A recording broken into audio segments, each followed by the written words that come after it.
ಈ ವಿಡಿಯೋದಲ್ಲಿ ಕಡಿಮೆ ಸಮಯದಲ್ಲಿ ಎಲ್ಲರೂ ಇಷ್ಟಪಡುವಂತಹ ಅದ್ಭುತವಾದ ರುಚಿಯಾದ ಸಿಹಿ ತಿಂಡಿಯನ್ನು ಮಾಡಿ ತೋರಿಸ್ತಾ ಇದ್ದೀನಿ. ಇದನ್ನು ನೀವು ಹಬ್ಬಕ್ಕೆ, ವಿಶೇಷ ಸಂದರ್ಭಕ್ಕೆ ಮಾಡ್ಕೊಳ್ಬೋದು. ಕೆಲಸದ ಗಡಿಬಿಡಿಯಲ್ಲಿ ಮನೆಯಲ್ಲಿರುವಂತಹ ಕೆಲವೊಂದು ಸಾಮಗ್ರಿಗಳನ್ನು ಉಪಯೋಗಿಸ್ಕೊಂಡು ಕ್ವಿಕ್ಕಾಗಿ ಮಾಡ್ಕೊಳ್ಬೋದು. ತಡ ಮಾಡದೆ ಇದನ್ನು ಹೇಗೆ ಮಾಡ್ಕೊಳ್ಳೋದು ಅಂತ ನೋಡೋಣ. ಹಲೋ ಫ್ರೆಂಡ್ಸ್, ನಮಸ್ತೆ. ಶ್ರೀ ಮ್ಯಾಜಿಕ್ ಕಿಚನ್ಗೆ ಸುಸ್ವಾಗತ. ಮೊದಲಿಗೆ ನಾನೊಂದು ಪಾತ್ರೆಗೆ 1 ಕಪ್ ಆಗೋಷ್ಟು ಗೋಧಿ ಹಿಟ್ಟನ್ನು ಹಾಕ್ಕೊಳ್ತಾ ಇದ್ದೀನಿ. ಹಾಗೆ ಅದೇ ಕಪ್ಪಲ್ಲಿ ಇನ್ನೊಂದು ಕಪ್ ಆಗೋಷ್ಟು ರವೆಯನ್ನು ಸೇರಿಸ್ಕೊಳ್ತಾ ಇದ್ದೀನಿ. ನಾನು ಬಾಂಬೆ ರವೆನ ಹಾಕ್ಕೊಂಡಿದ್ದೀನಿ. ನೀವು ಬೇಕಾದರೆ ಚಿರೋಟಿ ರವೆ ಇದ್ದರೆ ಅದನ್ನು ಕೂಡ ಸೇರಿಸ್ಕೊಳ್ಬೋದು. ಎರಡನ್ನು ಹಾಕಿಬಿಟ್ಟು ಚೆನ್ನಾಗಿ ಮಿಕ್ಸ್ ಮಾಡ್ಕೊಳ್ಳಿ. ಇದು ಮಿಕ್ಸ್ ಆದ ನಂತರ ಇದಕ್ಕೆ ತುಪ್ಪವನ್ನು ಸೇರಿಸ್ಕೊಳ್ತಾ ಇದ್ದೀನಿ. ಸುಮಾರು 1 ಟೇಬಲ್ ಸ್ಪೂನ್ ತುಪ್ಪ ಹಾಕಿಬಿಟ್ಟು ಚೆನ್ನಾಗಿ ಕೈಯಲ್ಲಿ ಈ ರೀತಿ ಮಿಕ್ಸ್ ಮಾಡ್ಕೊಳ್ತಾ ಇದ್ದೀನಿ. ತುಪ್ಪ ಅನ್ನೋದು ಚೆನ್ನಾಗಿ ಸ್ಪ್ರೆಡ್ ಆಗಬೇಕು. ಕಮ್ಮಿ ಅನಿಸಿದ್ರೆ ಇನ್ನೊಂದು ಸ್ವಲ್ಪ ತುಪ್ಪ ಕೂಡ ಹಾಕ್ಕೊಳ್ಬೋದು ಅಥವಾ ಎಣ್ಣೆ ಕೂಡ ಹಾಕ್ಕೊಳ್ಬೋದು. ಇದು ಚೆನ್ನಾಗಿ ಮಿಕ್ಸ್ ಆದ ನಂತರ ಸ್ವಲ್ಪ ಮಿಶ್ರಣವನ್ನು ಕೈಯಲ್ಲಿ ಹಿಡಿದು ತೋರಿಸ್ತಾ ಇದ್ದೀನಿ. ಈ ರೀತಿ ಹಿಡಿದ್ರೆ ಒಂದು ಉಂಡೆ ರೀತಿ ಆಗಬೇಕು. ಪ್ರೆಸ್ ಮಾಡದೆ ಒಡೆದು ಹೋಗಬೇಕು. ಈ ರೀತಿ ಆದರೆ ಪರ್ಫೆಕ್ಟಾಗಿ ತುಪ್ಪ ಅನ್ನೋದು ಸ್ಪ್ರೆಡ್ ಆಗಿದೆ ಅಂತ. ಇವಾಗ ಸ್ವಲ್ಪ ನೀರನ್ನು ಇದಕ್ಕೆ ಸೇರಿಸ್ಕೊಳ್ತಾ ಇದ್ದೀನಿ. ಸುಮಾರು 3/4 ಕಪ್ ನೀರಷ್ಟು ತೊಗೊಂಡಿದ್ದೀನಿ.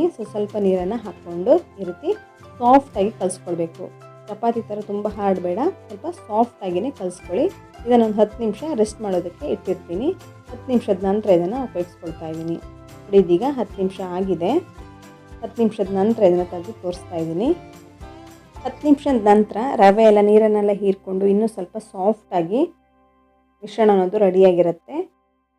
ಇದರಿಂದ ಚಿಕ್ಕ ಚಿಕ್ಕ ಉಂಡೆಗಳನ್ನಾಗಿ ಮಾಡ್ಕೊಳ್ಬೇಕಾಗತ್ತೆ. ನಾನು ನಿಂಬೆಹಣ್ಣಿನ ಗಾತ್ರದಷ್ಟು ಮಿಶ್ರಣವನ್ನು ತಗೊಂಡು ಚಿಕ್ಕ ಚಿಕ್ಕದಾಗಿ ಉಂಡೆಗಳನ್ನಾಗಿ ಮಾಡ್ಕೊಂಡಿದ್ದೀನಿ ಮೊದಲಿಗೆ. ನಂತರ ಅದರಿಂದ ನಯವಾಗಿರುವಂತಹ ಉಂಡೆಗಳನ್ನು ಮಾಡ್ಕೊಳ್ತಾ ಇದ್ದೀನಿ. ಎಲ್ಲವನ್ನು ಒಂದು ನಯವಾಗಿರುವಂತಹ ಉಂಡೆಗಳನ್ನಾಗಿ ಮಾಡ್ಕೊಂಡ ನಂತರ ಈ ರೀತಿ ಒಂದು ಪ್ಲೇಟ್ ಮೇಲೆ ಅಥವಾ ಚಪಾತಿ ಮಣೆ ಮೇಲೆ ಈ ರೀತಿ ರೋಲ್ ಮಾಡ್ಕೊಳ್ಬೇಕಾಗತ್ತೆ. ಸಿಲಿಂಡ್ರಿಕಲ್ ಶೇಪಲ್ಲಿ ಈ ರೀತಿ ಮಾಡ್ಕೊಳ್ಳಿ.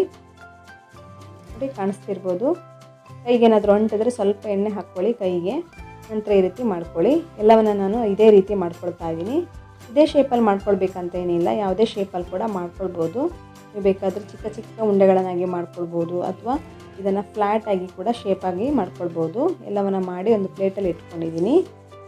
ಈಗ ಒಂದು ಅಗಲವಾದ ಪ್ಯಾನ್ಗೆ ಸ್ವಲ್ಪ ಎಣ್ಣೆಯನ್ನು ಹಾಕಿಬಿಟ್ಟು ಬಿಸಿ ಮಾಡ್ಕೊಳ್ತಾ ಇದ್ದೀನಿ. ಜಾಸ್ತಿ ಬಿಸಿ ಮಾಡ್ಕೊಳ್ಬೇಕಾಗೇನಿಲ್ಲ, ಸ್ವಲ್ಪ ಬಿಸಿ ಆದರೆ ಸಾಕು. ಎಣ್ಣೆ ತುಂಬ ಕುದೀತಾ ಇರಬೇಕಂತ ಏನಿಲ್ಲ. ಇವಾಗ ಎಣ್ಣೆ ಸ್ವಲ್ಪ ಬಿಸಿ ಆದ ನಂತರ ಒಂದೊಂದಾಗಿ ಹಾಕ್ಕೊಳ್ತಾ ಇದ್ದೀನಿ. ಗ್ಯಾಸ್ ಫ್ಲೇಮನ್ನು ಲೋ ಫ್ಲೇಮಲ್ಲೇ ಇಟ್ಕೊಂಡು ಇದನ್ನು ಚೆನ್ನಾಗಿ ಬಿಸಿ ಮಾಡ್ಕೊಳ್ಳಿ. ಲೈಟಾಗಿ ಗೋಲ್ಡನ್ ಕಲರ್ ಬರಬೇಕು, ಅಲ್ಲಿ ತನಕ ಎರಡು ಕಡೆ ಉಲ್ಟಾ ಪಲ್ಟಾ ಹಾಕ್ಕೊಳ್ತಾ ಚೆನ್ನಾಗಿ ಇದನ್ನು ಫ್ರೈ ಮಾಡ್ಕೊಳ್ಬೇಕಾಗತ್ತೆ. ನೋಡಿದೀಗ ಲೈಟಾಗಿ ಕಲರ್ ಚೇಂಜ್ ಆಗ್ತಾ ಬಂದಿದೆ. ಈ ರೀತಿ ಕಲರ್ ಚೇಂಜ್ ಆಗ್ತಾ ಬಂದ ಹಾಗೆ ಇದನ್ನು ಎಣ್ಣೆಯಿಂದ ತೆಗಿಬೋದು. ಈ ರೀತಿ ಮಾಡ್ಕೊಳ್ಳೋದ್ರಿಂದ ಸ್ವೀಟ್ ತುಂಬ ಚೆನ್ನಾಗಿ ಬರುತ್ತೆ. ಈ ರೀತಿ ಫ್ರೈ ಮಾಡ್ಕೊಳ್ಳೋದ್ರಿಂದ. ಹಾಗಾಗಿ ನಾನು ಇದನ್ನು ಮೊದಲಿಗೆ ಚೆನ್ನಾಗಿ ಇದನ್ನು ಫ್ರೈ ಮಾಡ್ಕೊಳ್ತಾ ಇದ್ದೀನಿ. ಇದೀಗ ಕಲರ್ ಚೇಂಜ್ ಆಗ್ತಾ ಬಂದಿದೆ. ಇದನ್ನು ತೆಗೆದು ಪ್ಲೇಟ್ಗೆ ಹಾಕ್ಕೊಳ್ತಾ ಇದ್ದೀನಿ ನಾನು. ಕಾಣಿಸ್ತಿರ್ಬೋದು. ನೀವು ಬೇರೆ ಬೇರೆ ರೀತಿಯ ಸ್ವೀಟ್ ರೆಸಿಪಿನ ಮಾಡಿರ್ತೀರ ಗೋಧಿ ಹಿಟ್ಟಲ್ಲಿ. ಈ ರೀತಿ ಒಂದ್ಸಲ ಮಾಡಿ ನೋಡಿ, ತುಂಬ ಚೆನ್ನಾಗಿ ಬರುತ್ತೆ. ತೆಗೆದು ಇದನ್ನು ಒಂದು ಪ್ಲೇಟಲ್ಲಿ ಹಾಕಿಬಿಟ್ಟು ಸ್ವಲ್ಪ ತಣ್ಣಗಾಗೋದಕ್ಕೆ ಇಟ್ಟಿದ್ದೆ. ಕೈಯಲ್ಲಿ ಮುಟ್ಟೋದಕ್ಕಾಗ್ತಾ ಇದೆ. ಈಗ ಬಿಸಿ ಇಲ್ಲ ಜಾಸ್ತಿ. ಇದನ್ನು ಈ ರೀತಿ ಕಟ್ ಮಾಡಿ ಹಾಕ್ಕೊಳ್ತಾ ಇದ್ದೀನಿ. ಇದು ಕೂಡ ಸ್ವಲ್ಪ ಬೆಚ್ಚಗಿರೋದ್ರಿಂದ ಒಂದು 2 ನಿಮಿಷ ಹಾಗೆ ತಣ್ಣಗಾಗೋದಕ್ಕೆ ಇಟ್ಬಿಡಿ.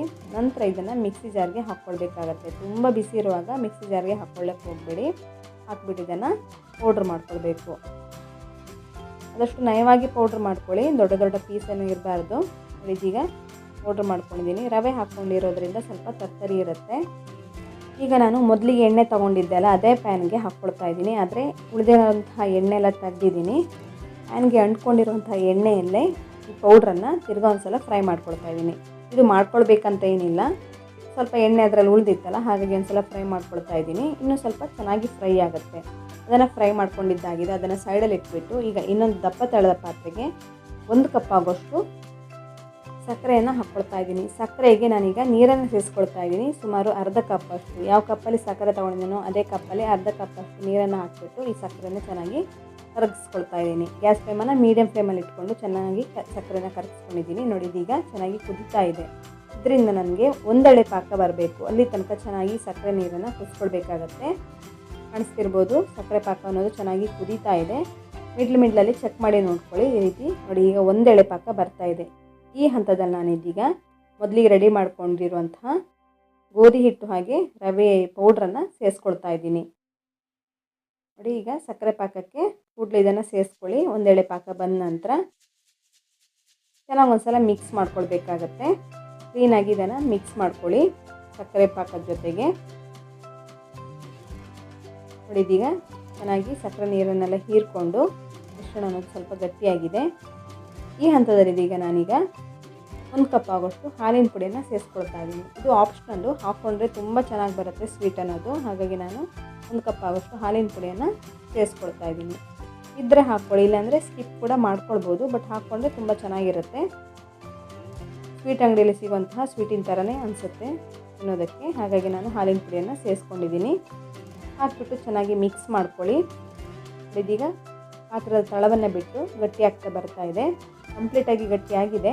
ಹಾಗಾಗಿ ನಾನು ಇದಕ್ಕೀಗ ತುಪ್ಪವನ್ನು ಸೇರಿಸ್ಕೊಳ್ತಾ ಇದ್ದೀನಿ. ಸುಮಾರು 1 ಟೇಬಲ್ ಸ್ಪೂನ್ ತುಪ್ಪವನ್ನು ಇದಕ್ಕೆ ಸೇರಿಸ್ಕೊಳ್ತಾ ಇದ್ದೀನಿ. ಚೆನ್ನಾಗಿ ಮಿಕ್ಸ್ ಮಾಡ್ಕೊಂಡ ನಂತರ ಏಲಕ್ಕಿ ಪೌಡ್ರನ್ನ ಇದಕ್ಕೆ ಹಾಕ್ಕೊಳ್ತಾ ಇದ್ದೀನಿ. ಬೇರೆ ಡ್ರೈ ಫ್ರೂಟ್ಸ್ ಎಲ್ಲ ಇದ್ದರೆ ಹಾಕ್ಕೊಳ್ಬೋದು ನೀವು ಇದಕ್ಕೆ. ಚೆನ್ನಾಗಿ ಕಟ್ ಮಾಡಿಕೊಂಡು, ನಾನು ಹಾಕ್ಕೊಂಡಿಲ್ಲ. ಹಾಕ್ಬಿಟ್ಟು ಈಗ ಮಿಕ್ಸ್ ಮಾಡಿಕೊಂಡು ಗ್ಯಾಸ್ ಫ್ಲೇಮನ್ನು ಆಫ್ ಮಾಡ್ಕೊಂಡಿದ್ದೀನಿ. ಇದೀಗ ಒಂದು ಮುದ್ದೆ ರೀತಿಯಾಗಿದೆ. ಪಾತ್ರದ ತಳವನ್ನು ಬಿಟ್ಟು ಇಷ್ಟಾದರೆ ಕರೆಕ್ಟಾಗಿ ರೆಡಿ ಆಗುತ್ತೆ ಸ್ವೀಟ್ ಅನ್ನೋದು.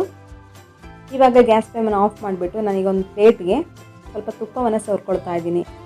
ನೀವು ಸ್ವೀಟ್ ಟ್ರೇ ಇದ್ದರೆ ಅದನ್ನು ಕೂಡ ಉಪಯೋಗಿಸ್ಕೊಳ್ಬೋದು, ಇಲ್ಲಾಂದರೆ ಈ ರೀತಿ ಬಟ್ಲಿದ್ರೆ ಅದಕ್ಕೆ ತುಪ್ಪವನ್ನು ಸವರ್ಬಿಟ್ಟು ರೆಡಿ ಮಾಡ್ಕೊಂಡಿರುವಂತಹ ಸ್ವೀಟ್ನ ಮಿಶ್ರಣವನ್ನು ಹಾಕಿಬಿಟ್ಟು ಸೆಟ್ ಮಾಡ್ಕೊಳ್ಬೇಕಾಗತ್ತೆ. ನೋಡಿ ಈ ರೀತಿ ಸ್ಪೂನಿನ ಸಹಾಯದಿಂದ ನಾನು ಇದನ್ನು ಸೆಟ್ ಮಾಡ್ಕೊಳ್ತಾ ಇದ್ದೀನಿ. ತುಪ್ಪವನ್ನೆಲ್ಲ ಹಾಕ್ಕೊಂಡಿರೋದ್ರಿಂದ ಚೆನ್ನಾಗಿ ಸೆಟ್ ಆಗುತ್ತೆ, ಅಂಟ್ಕೊಳ್ಳಲ್ಲ. ನೋಡಿ ಇದೀಗ ಕ್ಲೀನಾಗಿ ಸೆಟ್ ಮಾಡ್ಕೊಂಡಿದ್ದೀನಿ. ಇದನ್ನೀಗ ಸ್ವಲ್ಪ ಹೊತ್ತು ತಣ್ಣಗಾಗೋದಕ್ಕೆ ಇಡಬೇಕಾಗತ್ತೆ. ಒಂದು 10 ನಿಮಿಷ ಅಥವಾ 15 ನಿಮಿಷ ಕಂಪ್ಲೀಟಾಗಿ ತಣ್ಣಗಾಗಲಿ. ತಣ್ಣಗಾದ ನಂತರ ಇದನ್ನು ಉಪಯೋಗಿಸ್ಕೊಳ್ಬೋದು. ನಾನು ಇದೀಗ ತಣ್ಣಗಾಗೋದಕ್ಕೆ ಇಟ್ಟಿದ್ದೆ. ಕಂಪ್ಲೀಟಾಗಿ ತಣ್ಣಗಾದ ನಂತರ ಇದನ್ನು ಕಟ್ ಮಾಡ್ತಾಯಿದ್ದೀನಿ. ಸುಮಾರು ಒಂದು 10-15 ನಿಮಿಷ ತಣ್ಣಗಾಗೋದಕ್ಕೆ ಇಟ್ಟಿದ್ದೆ. ತಣ್ಣಗಾದ ನಂತರ ನೋಡಿ ಕಂಪ್ಲೀಟಾಗಿ ಗಟ್ಟಿಯಾಗಿದೆ, ಕ್ಲೀನಾಗಿ ಕಟ್ ಆಗ್ತಾಯಿದೆ. ಯಾವ ಶೇಪಲ್ಲಿ ಬೇಕಾದರೂ ಕಟ್ ಮಾಡ್ಕೊಳ್ಬೋದು. ನಾನು ಈ ರೀತಿ ಸ್ಕ್ವೇರ್ ಶೇಪಲ್ಲಿ ಇದನ್ನು ಕಟ್ ಮಾಡ್ಕೊಳ್ತಾ ಇದ್ದೀನಿ. ಕಟ್ ಮಾಡ್ಕೊಂಡ ನಂತರ ಮೇಲ್ಗಡೆ ಇದಕ್ಕೆ ಡ್ರೈ ಫ್ರೂಟ್ಸ್ನೆಲ್ಲ ಇಟ್ಕೊಳ್ಬೋದು. ನೋಡಿ ಹೇಗೆ ಬಂದಿದೆ ಅಂತ ಕಾಣಿಸ್ತಿರ್ಬೋದು. ಕ್ಲೀನಾಗಿ ತೆಗೆಯೋದಕ್ಕೂ ಆಗ್ತಾಯಿದೆ ಬಟ್ಲಿಂದ, ಒಂದು ಚೂರು ಅಂಟ್ಕೊಂಡಿಲ್ಲ. ನೋಡಿ ಇದೀಗ ಸರ್ವ್ ಮಾಡ್ತಾ ಇದ್ದೀನಿ. ಮೇಲ್ಗಡೆ ಡ್ರೈ ಫ್ರೂಟ್ಸನ್ನು ಇಟ್ಟಿದ್ದೀನಿ. ನಾನಿಲ್ಲಿ ಬಾದಾಮನ್ನು ಇಟ್ಕೊಂಡಿದ್ದೀನಿ. ಬಾದಾಮ್, ಗೋಡಂಬಿ ಅಥವಾ ದ್ರಾಕ್ಷಿಯನ್ನು ಕೂಡ ಇಟ್ಬಿಟ್ಟು ಸರ್ವ್ ಮಾಡ್ಬೋದು. ತುಂಬಾ ರುಚಿಯಾಗಿರುತ್ತೆ. ಒಂದ್ಸಲ ಇದನ್ನು ಟ್ರೈ ಮಾಡಿ ನೋಡಿ. ಗೋಧಿ ಹಿಟ್ಟಿನಿಂದ ಬೇರೆ ಬೇರೆ ರೀತಿಯ ಸ್ವೀಟನ್ನು ಮಾಡಿರ್ತೀರ, ಈ ರೀತಿ ಒಂದ್ಸಲ ಮಾಡಿ ನೋಡಿ, ತುಂಬಾ ಚೆನ್ನಾಗಿ ಬಂದಿದೆ. ನೋಡಿ ಇಷ್ಟು ಸಾಫ್ಟಾಗಿ ಬಾಯಲ್ಲಿಟ್ಟರೆ ಕರ್ಗೋಗ್ಬಿಡುತ್ತೆ, ಆ ರೀತಿ ಇದೆ. ಒಂದ್ಸಲ ಇದನ್ನು ಟ್ರೈ ಮಾಡಿ ಹೇಗೆ ಬಂತು ಅಂತ ನನಗೆ ಕಮೆಂಟ್ ಮಾಡಿ ಹೇಳಿ. ಫ್ರೆಂಡ್ಸ್, ನೀವೇನು ಶ್ರೀ ಮ್ಯಾಜಿಕ್ ಕಿಚನನ್ನು ಸಬ್ಸ್ಕ್ರೈಬ್ ಆಗಿಲ್ಲ ಅಂದರೆ ಸಬ್ಸ್ಕ್ರೈಬ್ ಮಾಡ್ಕೊಳ್ಳಿ. ಹಾಗೆ ಪಕ್ಕದಲ್ಲಿರುವಂತಹ ಬೆಲ್ ಐಕನನ್ನು ಪ್ರೆಸ್ ಮಾಡಿ, ಲೈಕ್ ಮಾಡಿ, ಶೇರ್ ಮಾಡಿ, ಹಾಗೆ ಕಮೆಂಟ್ ಮಾಡಿ. ಧನ್ಯವಾದಗಳು.